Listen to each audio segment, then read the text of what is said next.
My wife told me I was too embarrassing to bring to her birthday. I didn't argue or beg. I left the house while she got ready. When she came home drunk and happy, I was already gone. But before I begin, please like and subscribe to the channel. And we'd love to hear which part of the world are you joining us from.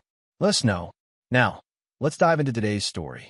Ash Hollow was the kind of river town where everyone knew your business before you did, where families gathered at the First Methodist Church every Sunday morning and held grudges that outlived the people who started them. The Missouri River curved past the old grain silos on the east side, and Main Street still had a working diner that served breakfast all day. People stayed because leaving felt like betrayal, and newcomers were regarded with polite suspicion until they proved themselves, which could take a decade. Edward Mercer had lived there his entire life. 38 years of watching the same streets, the same faces, the same predictable rhythms. He'd inherited his father's practical nature, steady hands, quiet competence, and a tendency to notice things others missed. He worked as a project manager for a regional construction firm, the kind of job that required attention to detail and the ability to see problems before they became disasters. That Sunday in late September, Edward stood at the propane grill behind his split-level house, watching smoke rise from the burgers. The afternoon heat had finally broken, and the air smelled like cut grass and charcoal. His parents sat at the picnic table 20 feet away, their voices low but sharp. His mother kept adjusting the napkins on the table, folding and refolding them while his father stared at the fence line like it held answers. Edward flipped a burger and heard his mother's voice carry across the yard. "I'm just saying what everyone else is thinking." "Then maybe everyone should mind their own business," his father replied. Edward knew they were talking about Karen. They'd been married for 6 years, and somewhere in the middle of year 4, things had started to shift. Small things at first. Dinner conversations that fell hollow, weekends spent in separate rooms, a distance that grew so gradually he couldn't pinpoint when it started. The sliding door opened behind him, and Karen stepped onto the deck. She wore white jeans and a navy blouse, her blonde hair pulled back in a way that made her look younger than 35. She was scrolling through her phone, smiling at something on the screen. "How long until food?" she called out without looking up. 10 minutes, Edward said. She glanced at him briefly, then back at her phone. "Jolene's running late." She texted. Jolene was Karen's younger sister, loud, opinionated, and convinced that her retail management job made her an expert on everything from real estate to marriage counseling. Edward had learned to tolerate her, mostly by staying quiet. Karen walked over to the picnic table, her phone still in her hand. Edward's mother looked up, forced a smile. "Karen, honey, can I get you something to drink?" "I'm fine, Mrs. Mercer." Karen sat down, her thumbs moving across the screen. "Just finishing up some work stuff?" Edward watched his father's jaw tighten. Work stuff. That phrase had become Karen's excuse for everything. Late nights, weekend trips to the office, the constant notifications that lit up her phone at all hours. 20 minutes later, Jolene arrived in her silver SUV, the bass from her stereo audible before she even parked. She stepped out wearing oversized sunglasses and carrying a bottle of wine that probably cost more than she could afford. Sorry, she announced, walking across the lawn. Traffic was insane. There was no traffic in Ash Hollow. There never had been. Jolene kissed Karen on the cheek, waved at Edward's parents, and ignored Edward entirely. She poured herself a glass of wine, took a long drink, and launched into a story about a difficult customer at work. Karen laughed, too loud, too bright, like she was performing for an audience. Edward brought the burgers to the table, set down the platter, and sat at the far end. His mother passed around potato salad while his father carved into his burger in silence. "So, Karen," Jolene said, leaning back in her chair, "you still doing those late-night meetings?" Karen paused, fork halfway to her mouth. "It's a busy season, I'll bet." Jolene grinned, her tone teasing. "Karen's got more of a nightlife than you, Edward." The words hung in the air like smoke. Edward looked up slowly. Karen was smiling, not embarrassed, not defensive, just smiling. "Someone has to keep the bills paid," Karen said lightly, glancing at Edward for half a second before turning back to Jolene. Edward's mother set down her fork carefully, the sound of metal against ceramic too loud. His father coughed, reached for his water. Jolene kept talking, oblivious or uncaring. Honestly, I don't know how you do it. I'd be exhausted. You get used to it, Karen said. Edward ate mechanically, tasting nothing. He noticed the way Karen's phone sat face down beside her plate, the way she kept checking her watch, the way she laughed at Jolene's jokes but barely looked at him. He noticed a lot of things lately. The way she stopped inviting him to company events, claiming they were boring or just co-workers. The way she corrected him in front of her family, like he'd said something wrong when he hadn't said anything at all. The way she told him he wasn't social, wasn't fun, wasn't enough. After dinner, while Karen and Jolene sat on the deck drinking wine, Edward helped his mother clear the table. She scraped plates into the trash, her movements tight with restrained anger. "You deserve better than this," she said quietly. Edward stacked plates in the dishwasher. "It's fine. It's not fine." His mother turned to face him, her eyes fierce. "Everyone can see it, Edward. Everyone except you." "I see it," Edward said. His voice was calm, almost flat. "I see everything." His mother touched his arm, squeezed once, then let go. That evening, after everyone left, Edward sat on the back deck watching the sun drop below the tree line. Karen was inside, still on her phone, her laughter drifting through the screen door. He thought about the last time they'd had a real conversation, not logistics or schedules, but something genuine. He couldn't remember. The air grew cooler. Crickets started their nightly chorus. Edward stayed outside until the sky turned dark and the first stars appeared. Inside, Karen was already asleep or pretending to be. Edward lay on his side of the bed, staring at the ceiling, and felt the weight of silence pressing down like a physical thing. 2 weeks later, Karen stood in their bedroom, getting ready for her birthday dinner. She'd been talking about it for days, a reservation at some upscale restaurant in St. Louis, an hour's drive from Ash Hollow. Edward had assumed he'd be going with her until that afternoon, when she'd casually mentioned it was just co-workers. Now, at 6:30 in the evening, she stood in front of the mirror applying lipstick while Edward sat on the edge of the bed, lacing his work boots. "You're not actually planning to come, are you?" Karen asked. Her tone was light, almost conversational, like she was asking about the weather. Edward looked up. "You said 7 o'clock. I said 7 for my dinner." Karen turned, lipstick in hand. "Edward, it's my co-workers. You don't really fit in with them." The words were delivered with a practiced ease, like she'd rehearsed them. Edward pulled the laces tight on his left boot, tied them off. "Okay," he said. Karen paused. She'd been reaching for her earrings, but now she stopped, looked at him in the mirror. That's it. You're not even going to argue?" Edward stood up, grabbed his wallet from the dresser. "What will be the point? Karen turned fully now, confusion crossing her face. "I thought you'd be upset." "Why would I be upset?" Edward's voice was calm, measured. "You're having dinner with coworkers. You're right. I probably wouldn't fit in." He walked toward the door, heard Karen's breath catch behind him.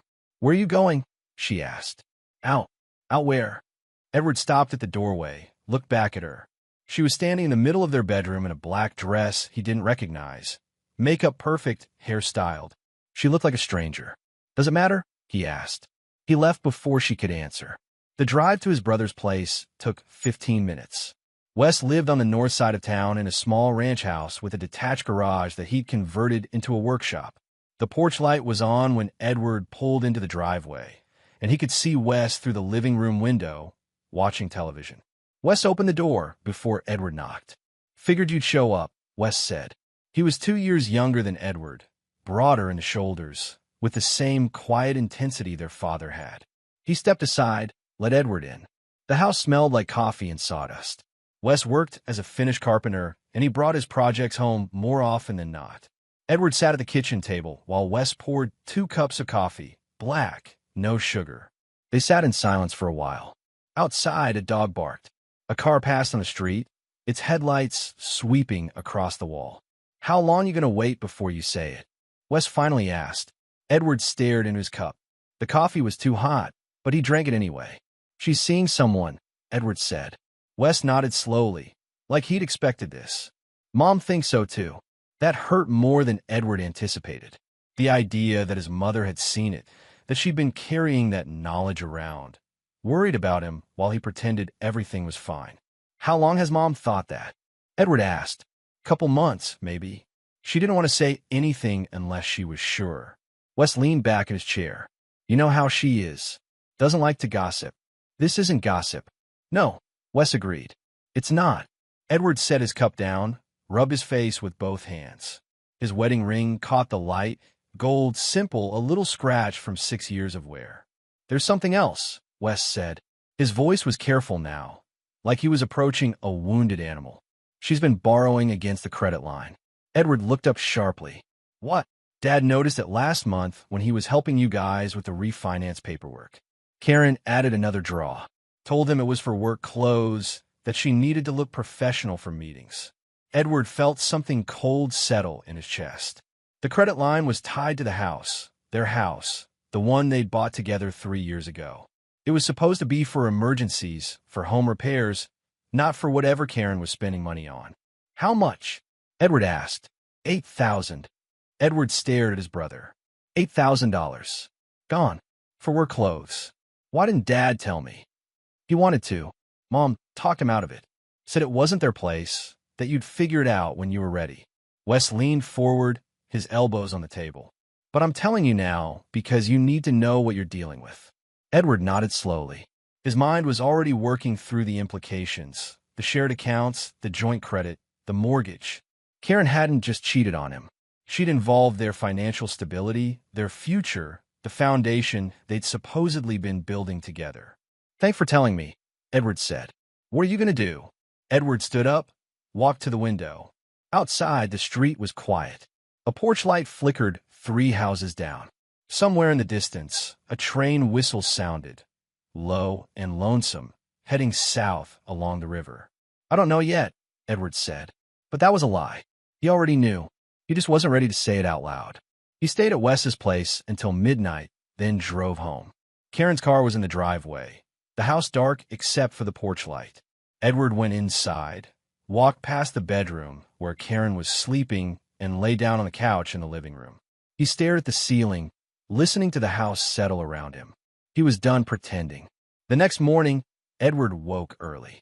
His neck hurt from sleeping on the couch, and his back felt stiff. He made coffee, drank it standing at the kitchen counter, and left for work before Karen woke up.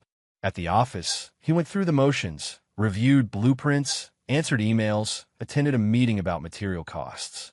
His co-workers noticed his quietness, but didn't comment. Edward had always been reserved, steady. They mistook his silence for concentration. During his lunch break, Edward sat in his truck in the parking lot and made 3 phone calls. The first was to his bank. He opened a separate checking account in his name only, arranged for his direct deposit to be rerouted starting next pay period. The second was to the family attorney, a man named Richard Gaines who'd handled his parents' estate planning. Edward made an appointment for the following week. The third call was to his father. I need to talk to you about the credit line, Edward said. His father was quiet for a moment. Wes told you. Yeah, I should have said something sooner. It's okay. Edward watched a sparrow land on the hood of his truck, peck at something invisible. I need to know exactly what Karen has access to. Everything financial. Can you help me with that? I can. His father's voice was steady, reliable. Come by tonight. Bring your paperwork. Edward spent the rest of the day organizing. He went home during his afternoon break and quietly gathered documents, bank statements, credit card bills, mortgage papers, tax returns. He found receipts Karen had left in her desk drawer, charges for restaurants he'd never been to, hotel stays in cities he'd never visited. He photographed everything with his phone. That evening, he went to his parents' house. His mother hugged him at the door, held on longer than usual. You're doing the right thing, she said. In his father's office, they spread the paperwork across the desk. His father put on reading glasses, went through each document methodically. He made notes in a small notebook, his handwriting precise. She's been careful, his father said after an hour. Nothing too obvious, but it's there if you know where to look. Edward leaned against the wall, arms crossed. What am I looking at? Cash withdrawals. Always just under $500, so they don't flag automatic alerts. Charges to places you've never been. This hotel in Clayton, you ever stay there? No. It's billed as a work expense, but it's not on the company card. It's on your joint account. His father looked up over his glasses. She's paying for something. Or someone. Edward felt the anger then, sharp and clean. Not the hot rage that made people do stupid things, but the cold kind. The kind that sharpened focus. Keep going, Edward said. They worked until 9 o'clock, building a timeline. Karen's late nights started in March. The cash withdrawals began in April. The hotel charges in May. $8,000 on the credit line in July. By the time they finished, Edward had a clear picture of exactly what Karen had been doing with their money. What's your next step? His father asked. Document everything. Separate finances. File when I'm ready. His father nodded. You need help, you call me. Anytime. Edward drove home slowly, taking the long way past the river.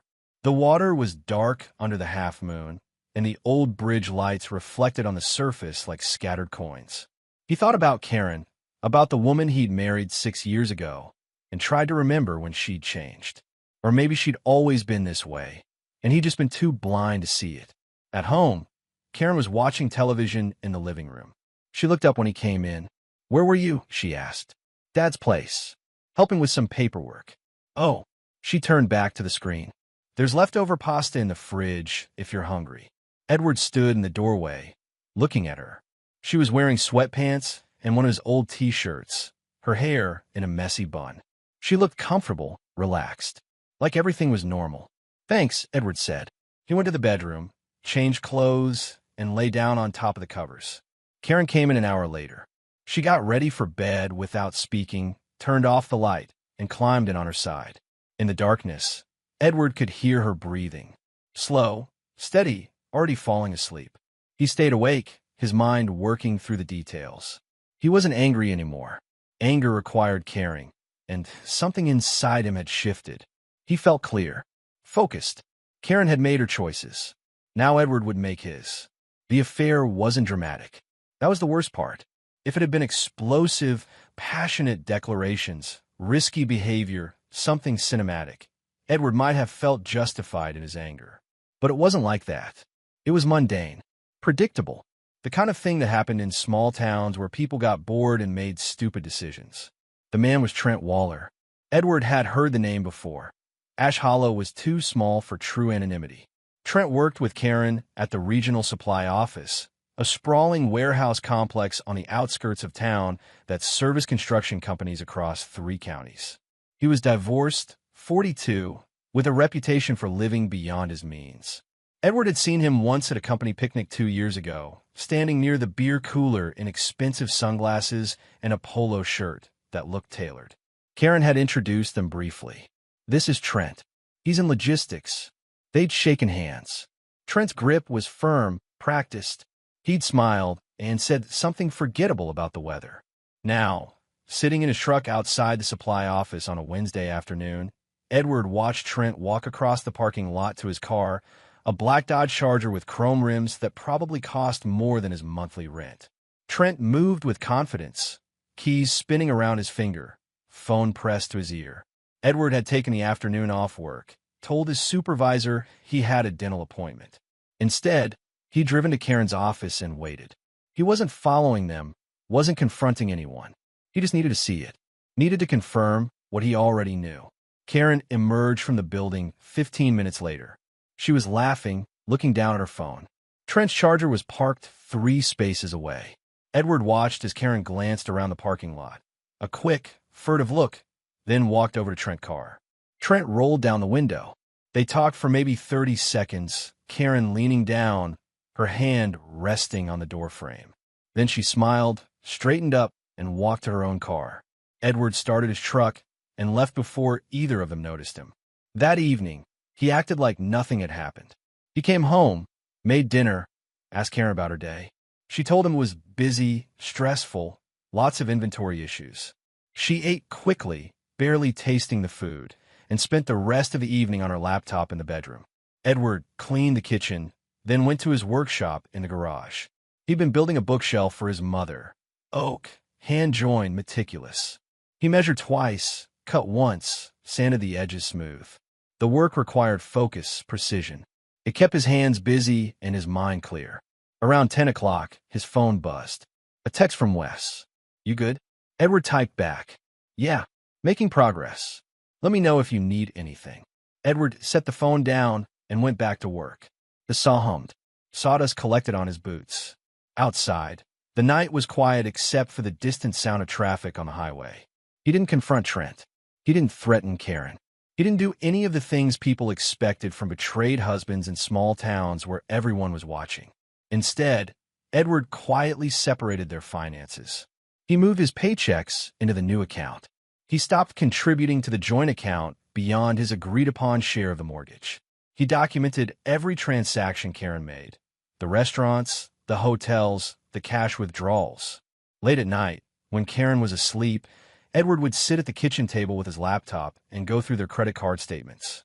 He created spreadsheets, tracked patterns, noted dates and times.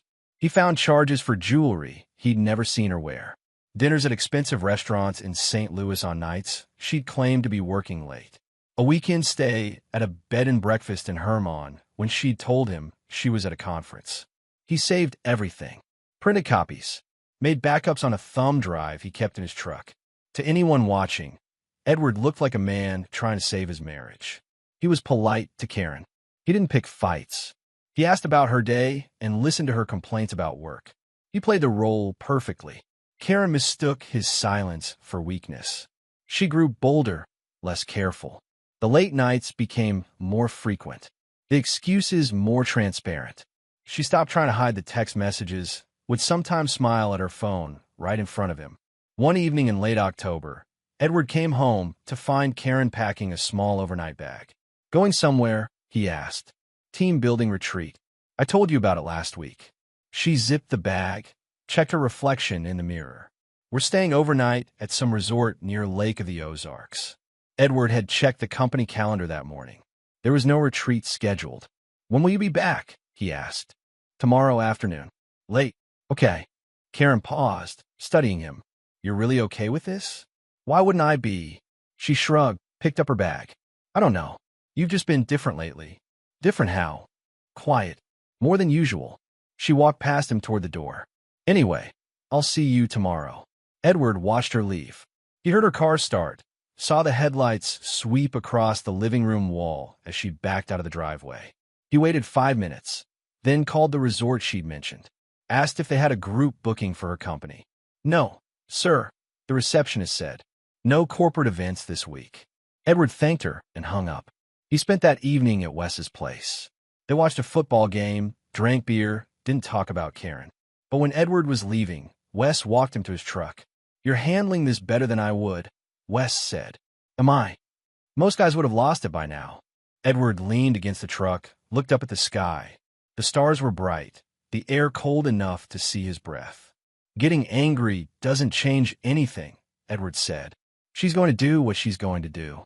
I can't stop her, but you can protect yourself." "Yeah." Edward opened the truck door. "That's exactly what I'm doing." The family divide started small, like hairline fractures in concrete, barely visible at first, but spreading. Karen's mother, Patricia, moved in during the first week of November. She claimed it was temporary, just helping out while Karen was so busy with work. But Edward knew the real reason. Patricia was there to provide cover, to make sure Karen's stories held up, to create a buffer between Edward and the truth. Patricia was a formidable woman, 63 years old, sharp-eyed, with opinions about everything and the confidence to share them. She'd never particularly liked Edward. He was too quiet, too simple, not ambitious enough for her daughter. Now, with implicit permission to interfere, she made her presence felt. The first evening Patricia was there, Edward came home from work to find her rearranging the kitchen. "This organization makes no sense," she announced, moving coffee mugs from one cabinet to another. "How do you find anything?" "We manage," Edward said. "Well, you'll manage better now." She waved a hand dismissively. "Go wash up. Dinner's almost ready." Edward went to the bedroom. Karen was there, changing out of her work clothes. "You could have warned me," Edward said quietly. "About what?" "Your mother moving in." Karen pulled a sweater over her head. "It's temporary. She's helping out." "Helping with what?" "With the house. With me." Karen turned to face him. I'm stressed, Edward. Work is crazy right now. I need support. Edward looked at her. She met his eyes without flinching, her expression carefully neutral. He wondered if she believed her own lies or if she just didn't care anymore. Fine, Edward said. He grabbed clean clothes and went to take a shower. Over the next 2 weeks, Patricia made herself comfortable. She cooked elaborate dinners that Edward didn't ask for. She reorganized the linen closet, the garage, the hall bathroom. She watched daytime television at high volume and left her book club materials spread across the dining room table. And she criticized Edward constantly. You should help Karen more with the yard work. You really ought to dress better for someone your age. Karen tells me you don't have many friends. That's not healthy. Edward took it silently. He came home, ate dinner, retreated to the garage or the guest bedroom. He didn't argue, didn't defend himself. Patricia's presence was temporary. Everything was temporary now. One evening, Edward was sitting at the kitchen table reviewing paperwork when Patricia sat down across from him. She had a glass of wine in her hand, her reading glasses perched on her nose. You need to loosen up, she said. Her tone was casual, almost friendly, but her eyes were sharp. Karen needs more from a husband. Edward looked up from his papers. More what? Energy. Enthusiasm. You're so. She waved her hand vaguely. Dull. Karen's vibrant, social. She needs someone who can keep up with her. Edward set down his pen. Is that what Karen told you? She doesn't have to tell me. I can see it. Any mother would. I see. Edward gathered his papers, stood up. Thanks for the advice. Edward, I'm trying to help. I know exactly what you're trying to do. Edward's voice was calm, but there was steel underneath. And it's not going to work. He left before she could respond. Later that week, Karen snapped at him in front of her mother and Jolene. They were all in the living room, the women drinking wine, Edward reading a book in the corner chair. Jolene was telling a story about some coworker drama when she mentioned Edward. I bet Edward doesn't have to deal with office politics, Jolene said, laughing. Edward doesn't deal with much of anything, Karen said. Her voice was light, teasing, but the words cut. Edward looked up from his book. What's that supposed to mean? He asked. Just that you're not exactly a people person. Karen took a sip of wine. You embarrass me around my family, Edward. You just sit there like furniture. The room went quiet. Even Jolene looked uncomfortable. Patricia watched with interest, her wine glass tilted in her hand. Edward closed his book slowly. He stood up, walked to the doorway, then turned back. You're right, he said. I should probably give you all some space. He grabbed his jacket and left.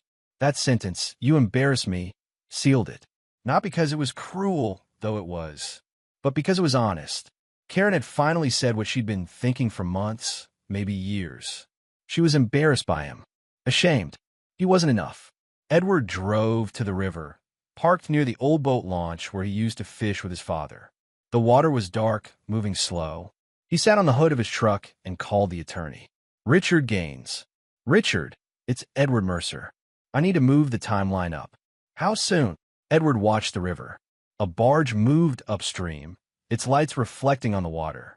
Soon as possible. I'm ready. I'll draft the papers tonight. You can review them this weekend. Thank you. Edward hung up.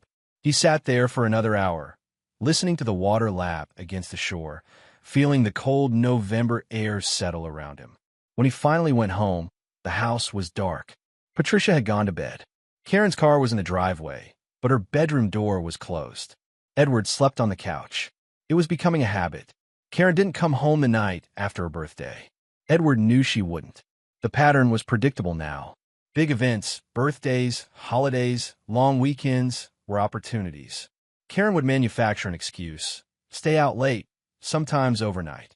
She'd done it for Thanksgiving 2 years running, claiming Black Friday work emergencies. She'd done it on their anniversary last year, saying her boss needed help with inventory. This time, she didn't even bother with an excuse. She'd gone out Friday evening, dressed like she was going to a club, tight jeans, a burgundy top that showed more skin than seemed reasonable for November. Edward had been in the garage working on his mother's bookshelf when she'd poked her head in. I'm heading out, she'd said. Edward had looked up from sanding. Where to? Dinner with friends. Don't wait up. Which friends? Just some people from work. She'd smiled, but it didn't reach her eyes. I'll be late. Edward had nodded, gone back to his work. That was 11 o'clock Friday night. Now it was 8 in the morning on Saturday, and Karen still wasn't home. Edward made coffee, drank it standing at the counter. Patricia was already up, sitting at the table in her bathrobe, reading the newspaper. "Karen still out?" she asked without looking up. "Seems like it. She works so hard. Probably stayed at a friend's place rather than drive home tired." Edward poured a second cup of coffee. "Probably." He went to his home office, a small room off the living room that he'd converted 2 years ago, and closed the door. The filing cabinet in the corner held everything he needed. He pulled out the folder labeled Divorce and spread the documents across his desk. Richard Gaines had done excellent work. The petition was thorough, detailed, unambiguous. It requested dissolution of marriage on grounds of irreconcilable differences. It outlined asset division based on Missouri law, equitable distribution, not necessarily equal. It included a financial disclosure showing Karen's unauthorized use of marital funds. Most importantly, it included a request for exclusive temporary use of the house, which would almost certainly be denied given that both names were on the deed. But Edward wasn't asking for the house. He was documenting that Karen had made their shared home uncomfortable through her behavior in her mother's presence. Edward signed the documents. He'd already scheduled a courier for Monday morning to serve Karen at her office. But first, he wanted her to see the papers at home. Wanted her to understand, in private, that this was real. He placed the documents in a large manila envelope, sealed it, and wrote Karen's name on the front in block letters. Then he waited. Karen came home at noon. Edward heard her car in the driveway, the engine shutting off, the car door closing. He was sitting in the living room reading, deliberately visible. Karen came through the front door looking disheveled. Makeup smudged, hair messy, clothes wrinkled. She froze when she saw him, her keys hanging from her hand. "You're home," she said. It was an accusation, not an observation. "I live here," Edward replied. She set her purse down, ran a hand through her hair. "I stayed at Jolene's. We had too much wine, so I crashed there." Edward didn't respond. He just watched her, his expression neutral. "What?" Karen said. "Why are you looking at me like that?" Edward stood up, picked up the manila envelope from the coffee table. He crossed the room and handed it to her. "What's this?" she asked. "Open it." Karen stared at him, then tore open the envelope. She pulled out the documents, scanned the first page. Her eyes moved quickly at first, then slower. Her face went pale. "You can't do this," she said. Her voice was barely above a whisper. "I already did." "Edward, this is—" She looked up at him, and for the first time in months, he saw a genuine emotion in her eyes. "Fear. You're filing for divorce?" "Yes." "Why?" The question was so absurd that Edward almost laughed. "You're asking me why? We can work this out. Go to counseling." "I'll—" "Read the financial disclosure," Edward interrupted. Page 6. Karen flipped through the pages, her hands shaking. When she reached page 6, she stopped. The color drained completely from her face. The disclosure listed every charge, every withdrawal, every expense she'd made with their shared money. Hotels, restaurants, cash advances, $8,000 from the credit line. All dated, categorized, documented. "You've been tracking me," she said. "I've been protecting myself. This is insane." Karen's voice rose. "You can't just spy on your wife and then—" "I didn't spy. I reviewed our shared financial accounts, which I have every legal right to access." Edward's voice was steady, calm. "Everything in that disclosure is accurate. You spent marital funds on an extramarital affair. The court will find that relevant." "There's no affair," Karen said quickly. Too quickly. Edward just looked at her. "You don't understand," Karen said. She was crying now, tears running down her face, her makeup smudging further. "It's not what you think." "Then what is it?" She opened her mouth, closed it. No words came. Edward walked to the door, paused with his hand on the knob. "You'll be served officially on Monday at your office. I recommend you contact an attorney." "Edward, please. I'm staying at Wes's place for a few days. Your mother can keep you company." He left before she could say anything else. In his truck, Edward sat with his hands on the steering wheel, breathing slowly. His heart was pounding, adrenaline flooding his system. But underneath the physical response, he felt something else. Relief. It was done. No more pretending. No more silence. No more watching Karen destroy what they'd built together.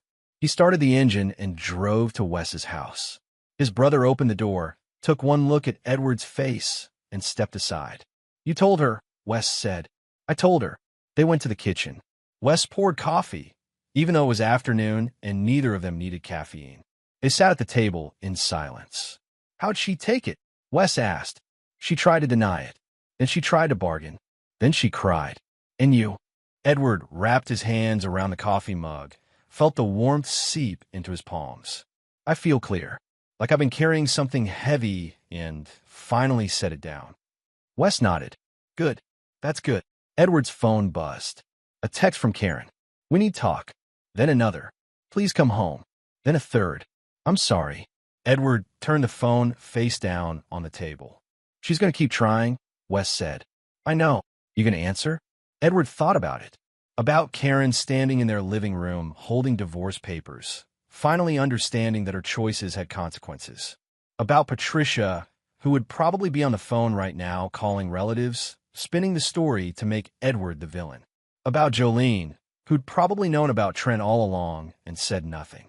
"No," Edward said. "I'm done talking." He spent the weekend at Wes's place. He helped his brother with a cabinet project, watched football, ate takeout.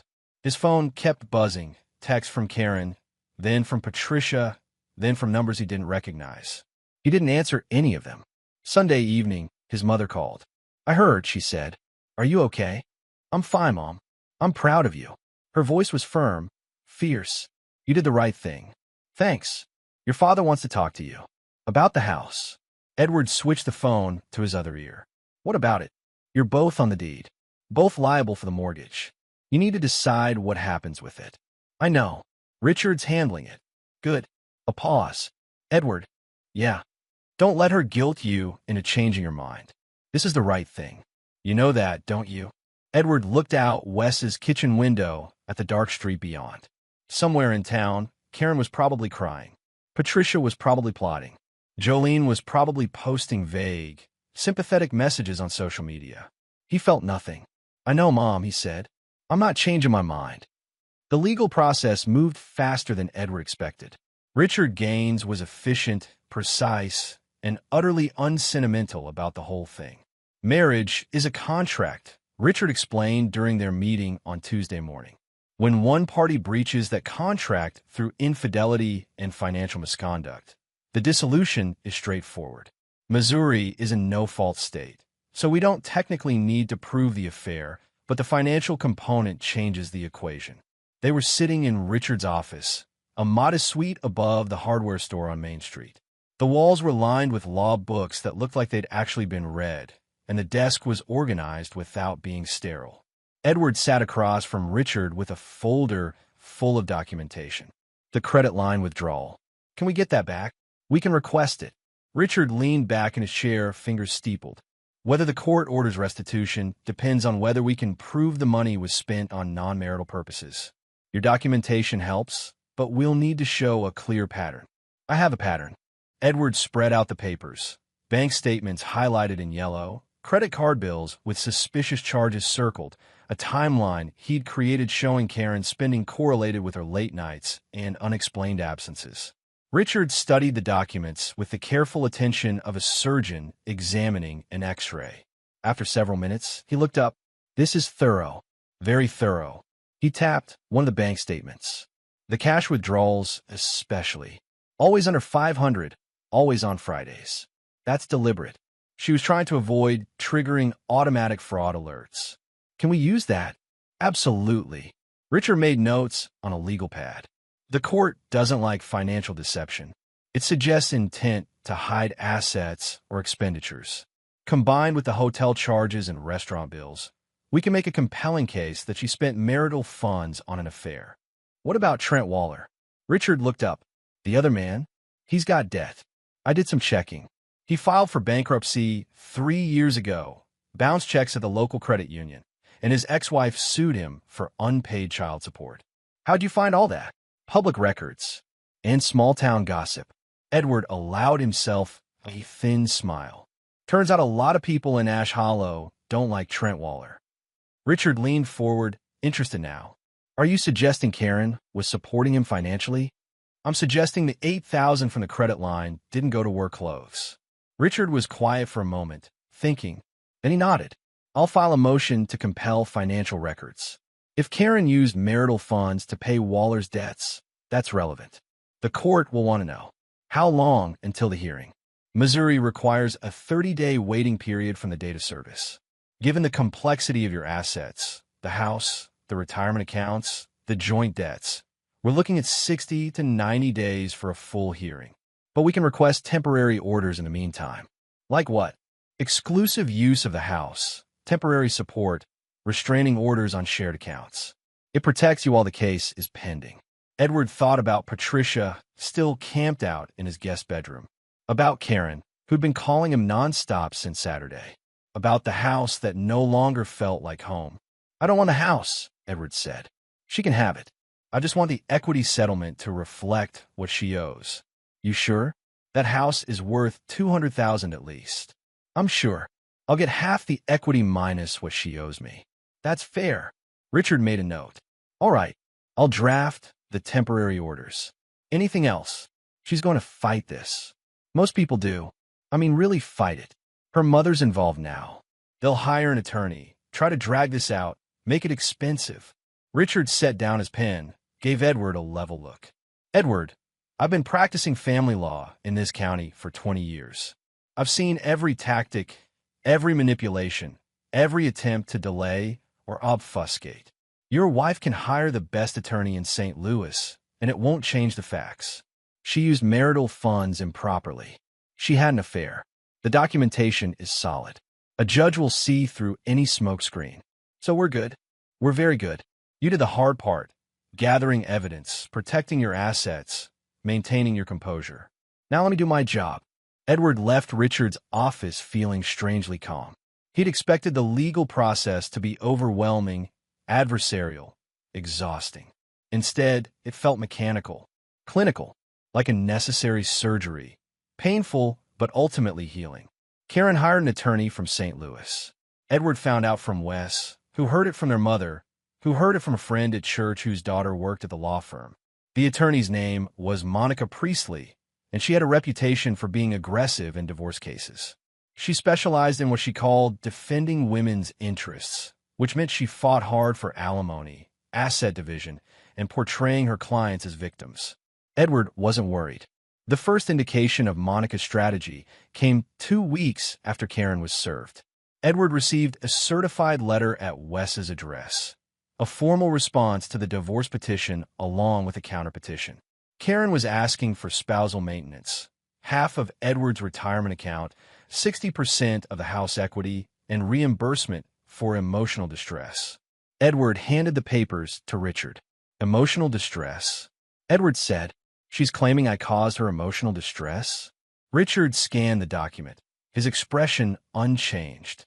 It's posturing. They're trying to establish a narrative where you're the bad guy. Cold, distant, emotionally unavailable. They'll claim Karen's behavior was a response to your neglect. That's insane. It's strategy. Monica Priestley likes to flip the script, make her clients sympathetic. Doesn't mean it'll work. Richard set the papers down. We respond with your evidence. Every hotel charge, every late night, every dollar she spent on Trent Waller.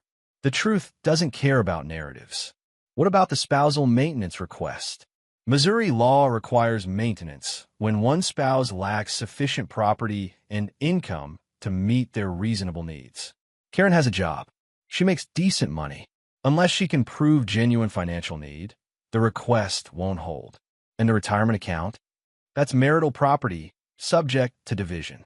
But we'll argue for an unequal split based on her financial misconduct. You'll get more than half. Edward nodded.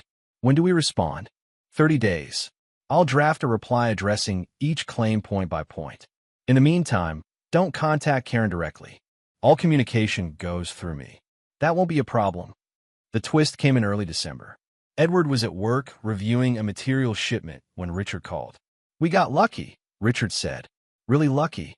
How so? Remember when I filed the motion to compel Karen's financial records? The court granted it. She had to turn over her bank statements, credit card bills, everything. And it turns out Trent Waller isn't just her boyfriend. He's her financial dependent. Karen's been paying his rent, his car payment, even his credit card bills. We're talking thousands of dollars over the past 6 months. Edward sat down slowly. How much? Conservatively? 15,000. Maybe more. The 8 from your credit line, plus regular transfers from your joint account. She was basically supporting him. Jesus. It gets better. Trent has a court judgment against him from his ex-wife. Unpaid child support, $10,000 in arrears. Karen paid $5,000 of it in September. Edward felt cold rage settle in his chest. She paid his child support? With your money, yes. Can we get it back? We can try. More importantly, this destroys her credibility. She can't claim emotional distress when she was actively diverting marital funds to her boyfriend. The judge will see this as financial infidelity, and that matters in asset division. Edward stared out the window of his office trailer. Outside, construction workers moved lumber, operated forklifts, shouted instructions to each other. Normal work, normal day. While his wife had been systematically stealing from him to support another man. What's the next step? Edward asked. We file an amended petition showing the additional financial misconduct. We request full restitution, $23,000 plus interest. And we argue for an unequal property division heavily in your favor. Do it. Edward, I should mention, this is going to get ugly. When we present this evidence, Monica is going to attack your character. She'll paint you as vindictive, controlling, obsessive. She might even claim you're making this up. Let her. You're sure. Edward thought about Karen, about the woman who'd stood in their bedroom 6 years ago and promised to love him, honor him, build a life together. About the woman who'd lied, cheated, and stolen from him while her mother rearranged his kitchen cabinets. I'm sure, Edward said. Present the evidence. The divorce hearing was scheduled for mid-January at the county courthouse in Clayton. Edward drove there with Richard, the winter morning cold and overcast. They arrived early, went through security, and waited in a small conference room while other cases were heard. The courtroom was smaller than Edward expected. No jury box, no dramatic wood paneling like on TV. Just a simple room with a judge's bench, 2 tables for the attorneys, and gallery seating for observers.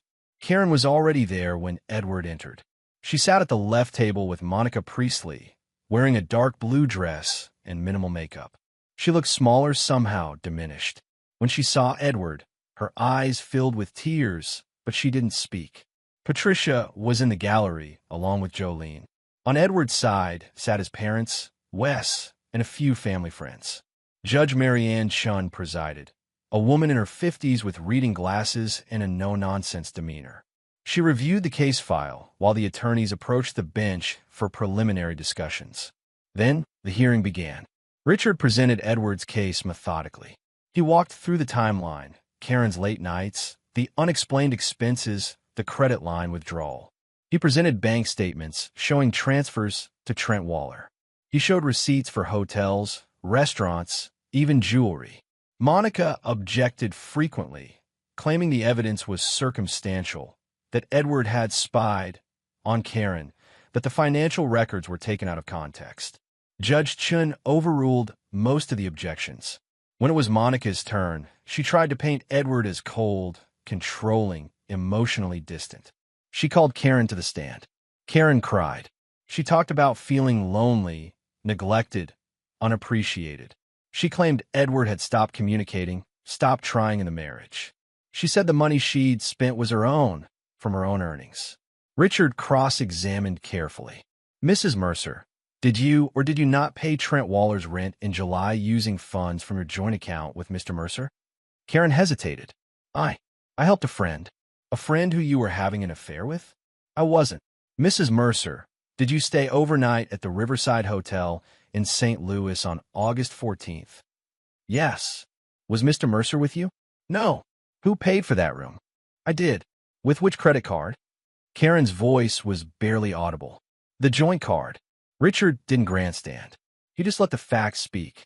The hearing lasted 3 hours. Judge Chun called a brief recess, then returned with her decision. "I've reviewed the evidence and heard testimony from both parties," she said. "This is a straightforward case of marital dissolution complicated by financial misconduct." She looked at Karen. "Mrs. Mercer, you used marital funds that belonged equally to you and your husband, to support an extramarital relationship. Whether you characterize this as an affair or a friendship is irrelevant. You diverted shared resources without your spouse's knowledge or consent. That constitutes financial infidelity."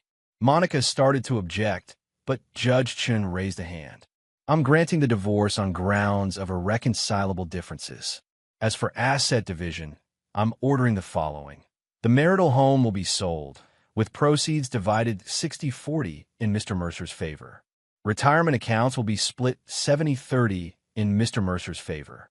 Mrs. Mercer will repay $23,000 to Mr. Mercer over 24 months at 3% interest." Karen gasped. Patricia stood up in the gallery, but the bailiff gestured for her to sit. Judge Chun continued. "The request for spousal maintenance is denied. Mrs. Mercer is employed and capable of supporting herself. The request for emotional distress damages is denied. This is a civil proceeding, not a tort case." She looked at both parties. "This marriage is dissolved. You're both free to move forward with your lives. I suggest you do so without further contact. Court is adjourned." The gavel came down. Edward walked out of the courthouse into the cold January air. His parents hugged him. Wes clapped him on the shoulder. Richard shook his hand and said, "That went well." Behind them, Karen emerged with Monica and Patricia. Karen was still crying. Patricia was talking rapidly, gesturing angrily. Jolene had her arm around Karen's shoulders. None of them looked at Edward. He climbed into his truck and drove back to Ash Hollow alone. The sky was gray, heavy with the promise of snow. The river looked dark and sluggish as he crossed the bridge. Edward had sold the house 2 weeks ago. A young couple with a baby had made an offer. Asking price, no contingencies. Karen had signed the papers without argument, her attorney probably telling her not to fight a losing battle. Edward had already rented a small apartment near downtown. 1 bedroom, clean and simple. No memories, no ghosts. He'd moved in last weekend with help from Wes and his father. His furniture fit easily. He didn't own much, had never been attached to material things. That evening, Edward sat in his new living room with a cup of coffee, watching snow begin to fall outside the window. His phone buzzed. A text from his mother. "Proud of you. Come for dinner Sunday?" Edward smiled, typed back, "I'll be there." Another text came through. Unknown number. "Edward, it's Karen. Can we talk?" Edward stared at the message for a long moment. He thought about everything that had happened. The lies, the betrayal, the months of silent suffering. He thought about the woman he'd married and the stranger she'd become. He blocked the number. Then he deleted every photo of Karen from his phone, every text message, every reminder of the life they'd shared. Not out of anger, out of completion.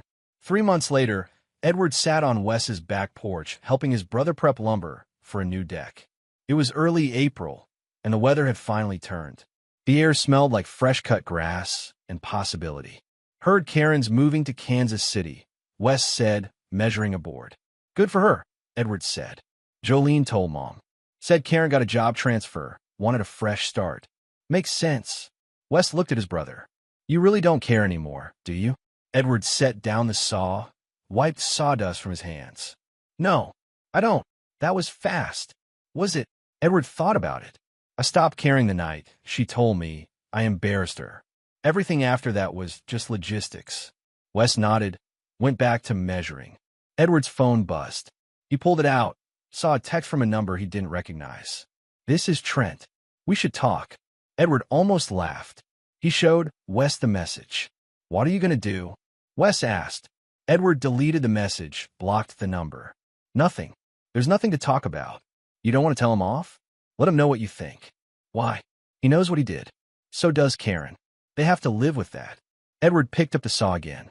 "I'm done carrying their guilt." They worked in comfortable silence for a while, the spring sun warm on their backs. That evening, Edward hosted Sunday dinner at his apartment, a small gathering with his parents, Wes, and a few family friends. His mother brought her famous pot roast. His father told old stories about working construction in the 70s. Wes made everyone laugh with an impression of their high school principal. Edward sat at the head of the table, a simple folding table he'd picked up at a yard sale, and felt something he hadn't felt in years. Peace. Not happiness, exactly. He wasn't ready for that yet. But peace. The kind that comes from knowing you did the right thing, even when it was hard. The kind that comes from protecting yourself without losing yourself in the process. His phone stayed in his pocket, silent. Karen tried to call twice more over the next month. Both times, Edward's phone blocked the number automatically. He never heard it ring. He didn't follow her on social media. Didn't ask about her. Didn't wonder what she was doing or who she was with. She'd made her choices. He'd made his. The karma wasn't dramatic.